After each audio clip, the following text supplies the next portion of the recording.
So this will be the measurement accuracy and precision lab. I'm going to move kind of quick, so you may have to pause to gather the data as you go.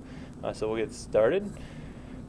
The first part here is you can delete question 1. I'll get to that in a second. But we're going to be using the elementary ruler. It only has centimeter markings. That's why I call it the elementary ruler. So you'll see there's no millimeter markings on there. So the first question, how many decimal places should the measurement be given? So if there's no markings in between the centimeters, that means you can only go to the 10th of a centimeter. You'll estimate to the 10th, which means you'll go one place after the decimal for this ruler.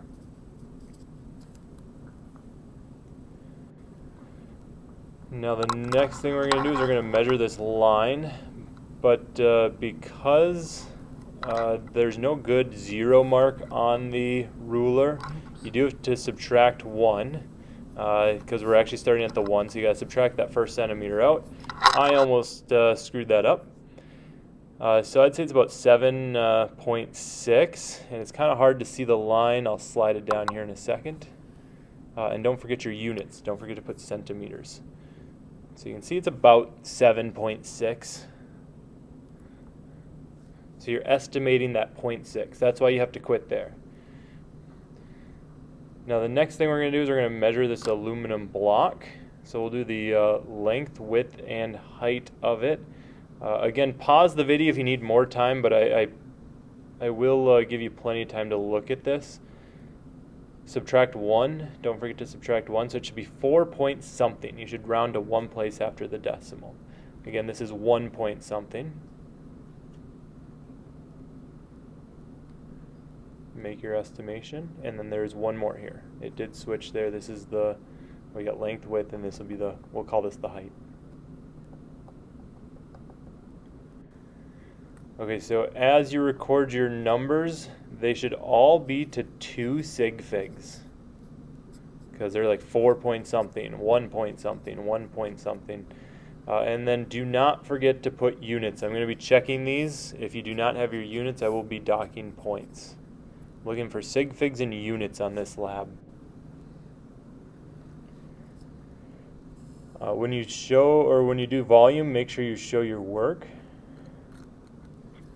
So the first thing you should do is write out the formula that you're using. There should be 3 parts to this: the formula, then with the numbers plugged in. So here you should put the numbers in the equation.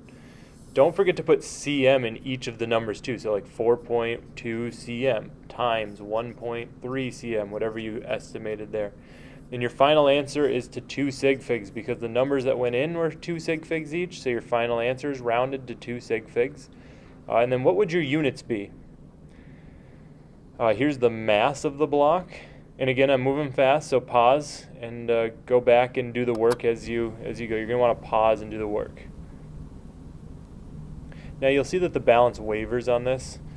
So you kind of just pick the number where it's like averaged out in kind of the fluctuations.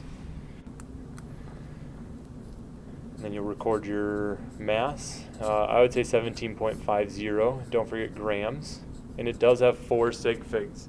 This is a different instrument, so it has a different level of precision. So that has 4 sig figs to that measurement.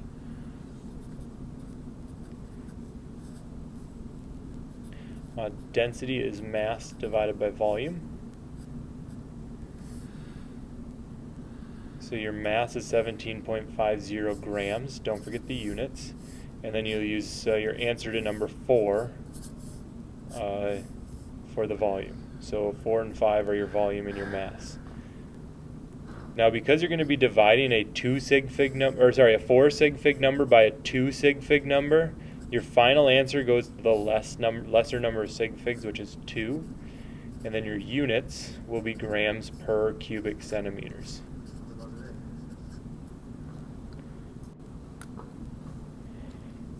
Now the last part of the front page, relative error. That's your A value. It's always given. Your O value is your answer to number 6, which will be rounded to 2 sig figs, which means that your relative error should also be rounded to 2 sig figs.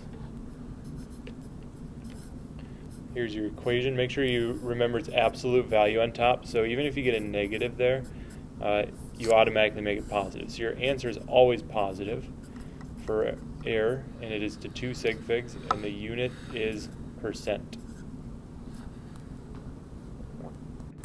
On the back page, or the second page, same procedure, but you're going to be using a millimeter ruler. And because this has millimeter markings, we're going to be measuring with centimeters on it though. So you will go to 2 places after the decimal. You should be rounding to 0.01 centimeters for this.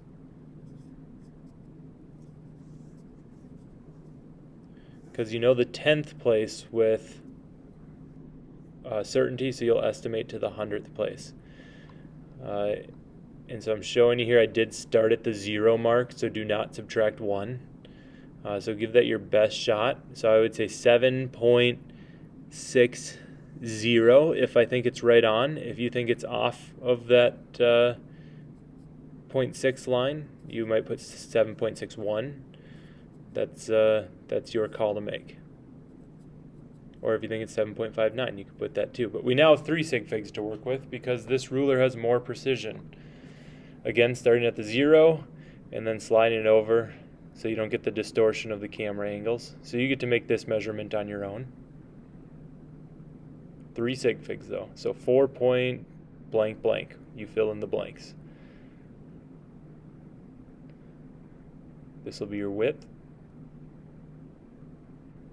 And let's call this the height. First one was the length, the long way. Again, 2 places after the decimal for each of these. So for the length, width, and height, you should each have 3 sig figs for all of those. And don't forget to put cm, cm, and cm in there. Centimeters after each one.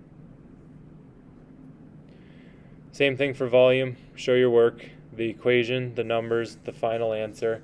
The final answer should be to 3 sig figs for your volume now. The mass is not any different. It's the same block. Now you're going to be taking mass divided by volume. You're going to take a 4 sig fig number divided by a 3 sig fig number. So you're limited. You have to round to 3 sig figs. So show your work there. And I do want you to type out mass divided by volume, the equation. And your answer will be to 3 sig figs. Don't forget your units.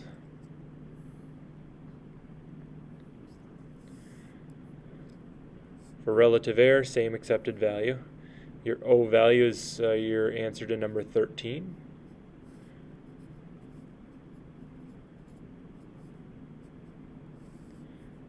This is also to 3 sig figs because we're using a better ruler on this page.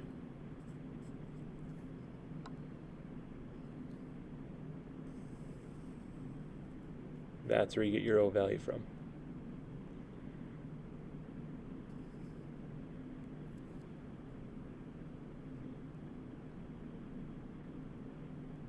Okay, part 3.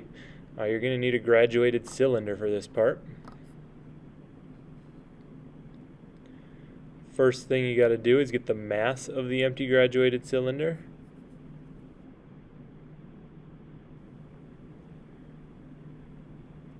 So it is empty here.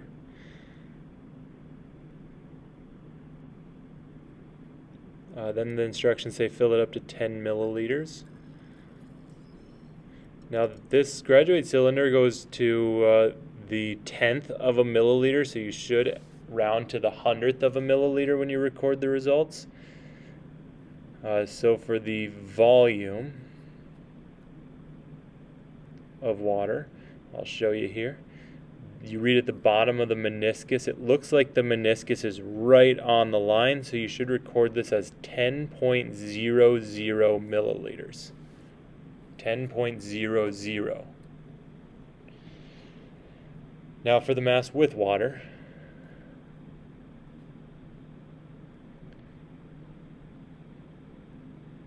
It's a little bright here. So you record that, looks like it's about 36.5. I would say 36.51 would be a good number there. Now to get the mass of water, you're going to take the mass with water divided by the mass, or minus the mass of the empty graduated cylinder. So you find the difference between the top two numbers to get the third number. You do a little subtraction.